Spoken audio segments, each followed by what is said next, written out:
And we're going to head over to Jonathan Vigliotti. He is in Saint-Denis. Jonathan, I spoke to you earlier today as things were just sort of actually still unfolding, sort of the tail end of the raid there in Saint-Denis. Looks like things have changed quite a bit. Can you tell us what it's like there now? That's correct. Good morning to you, Anne-Marie. You can see behind me the barricades that existed here when we last spoke have been taken away. The heavy police activity no longer is really within our line of sight. The police have moved on after this raid wrapped up about 2 hours ago. The latest that we all know now, 7 people taken into custody. And of course, those 2 people that were inside at the time that were killed, the female suicide bomber that detonated her vest, and then another suspect who was shot and killed by a neighbor, by a sniper rather. A neighbor, we are told, was injured in all of this, along with 5 police officers. Again, right now, though, the focus is on the identities of the 7 that were taken into custody. Jonathan, I'm wondering what you've been hearing regarding how it is. We heard from Phoebe Lanzer-Wood there a moment ago, who said that it was witness statements, surveillance video that helped lead police to believe that, in fact, Abdel Hamid Abaoud was there in that apartment in Saint-Denis. Have you heard anything additional? Because I think a lot of people are wondering, well, how is it that they went from believing he went to Syria, and then all of a sudden it turns out they believe he's there. He was there in Saint-Denis.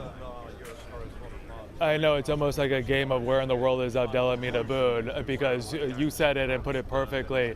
Brussels, Morocco, Syria, we have all these different places that he could be. Up until today, officials and the intelligence that we were getting suggested that he was in Syria remotely operating and playing a role in Friday's attack. In terms of the information that we're getting, nothing more concrete than you are hearing yourselves. We don't know what true intelligence led them to believe that Abaoud was inside this apartment where this raid took place today. We do know that text messaging, that surveillance, and that eyewitnesses account could have played a role in bringing this raid here. We also know, though, that hundreds of raids have been conducted over the past 48 hours, and through those raids, we've seen over a dozen or so arrests. So, of course, intelligence is constantly being gathered, and as that intelligence is being gathered, it's being assessed and reassessed. And through this process, I am sure police are reconfiguring their approach and following new leads. And certainly a very concrete lead led police and officials to this apartment. What will come out of what happened in this apartment is still part of this ongoing investigation. Now, Abdel Hamid Abaoud is one person that police are looking for. They're looking for a number of people, but they're also searching for the brother of one of the men killed in the Friday the 13th attack as well, correct? That's correct. Salah Abdeslam, his older brother, was a suicide bomber killed in the attacks. Salah Abdeslam is the one that got away, and we heard from his younger brother who pled for him to come forward and turn himself in. But that has obviously not happened at this point.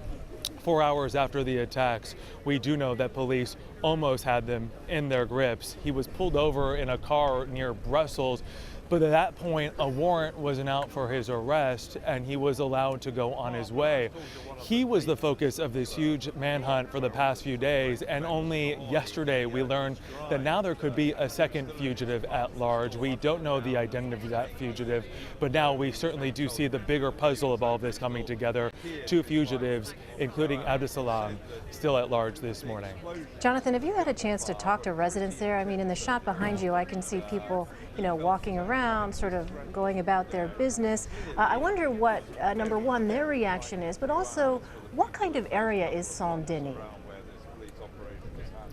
Yeah, so 2 questions here, really. So the residents terrified, and a perfect example is somebody that we got on camera talking about their experience. A father and his son who were asleep. But keep in mind, 4 o'clock in the morning local time when all this happened. The door was pounded on as police said, "You've got to get out. This place could blow up."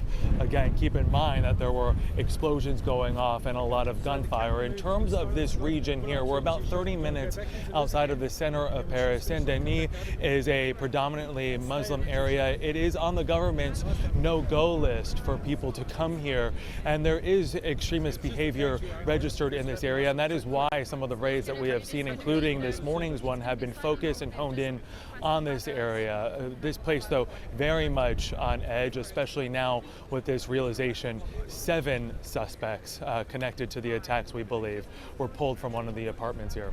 I don't know if you know this or not, but after the Charlie Hebdo attacks, do you know if Saint-Denis was a place that authorities looked at?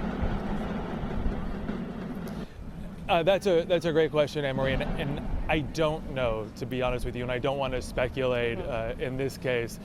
My knowledge doesn't extend back to January of earlier this year. Jonathan, let me ask you this, because we heard from the Interior Minister, Bernard Cazeneuve, who gave us a little bit of a sense of the scope of this raid. Right now we're showing our viewers some pictures, some of which I know were obtained on social media, but you know, as you said, residents in the area were absolutely terrified, and you know, one can only imagine what that must have been like for them to be woken up, roused from their sleep around 4 o'clock in the morning, only to see that all of this terrorist activity, alleged terrorist activity, was so close. Give us a sense again of just how big an operation on the part of French police this was. Yeah, certainly. I mean, when we arrived here at this scene, we arrived about, I would say, 2 hours after the reports first started filtering in. And even at that stage, we're talking hundreds of police officers and military troops in this area blocking it off, honing in on that one location. Hundreds of people, of course, live in this area.